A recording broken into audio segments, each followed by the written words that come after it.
দেশের অধিকাংশ মেয়েরই ইচ্ছা ভাইরাল হওয়ার, ঠিক তারই ধারাবাহিকতায় তোমাদের ভাবেও হতে চায় ভাইরাল। কথা না বাড়িয়ে হেডফোনটা কানে দাও। কথায় আছে ना যে নতুন बाल একটু फुरफुरा है। वायरल होने के लिए आदमी सब कुछ कर सकता है, इसीलिए जब थोड़ा थोड़ा बाल होता है ना तभी लोग ऐसा ऐसा करता है।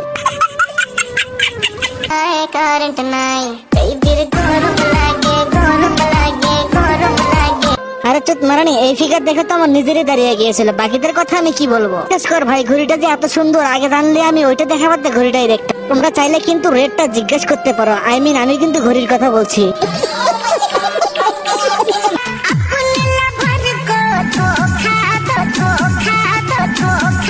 अरे भाई আমি আজকে জানলাম ধোকা কিভাবে দিতে হয়। ऐसे ऐसे करके तुम्हारा भाभी मेरे को धोखा दिया। যদি তোমরা কাউকে ধোকা দিতে চাও তাহলে এইভাবে এইভাবে ধোকা দিবে।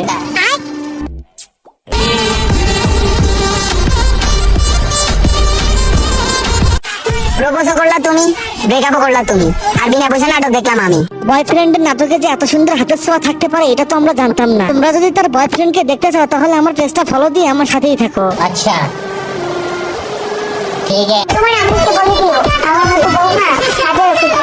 তোর মতো চুতমারানি বেটার বউ আমার মায়ের লাগতো না। এই মেয়েকে ছেলের বউ করা আর মিয়া খলিফা ঘরে আনা এক কথা। আমি জানি না তোমরা কিছু দেখতে পাচ্ছ কিনা, তবে আমি একটা কথা বলতে চাই, তোমরা কি আমার ভিডিও দেখে বিনোদন পাও না? যদি আমার ভিডিও দেখে বিনোদন পাও তাহলে আমার পেজটা কেন ফলো করতেছো না? সবাই আমার পেজটা ফলো করে আমার সাথেই থাকো, আর দেখা হবে নতুন ভিডিওতে। সেই পর্যন্ত সবাই ভালো থাকবে, সুস্থ থাকবা। Good bye.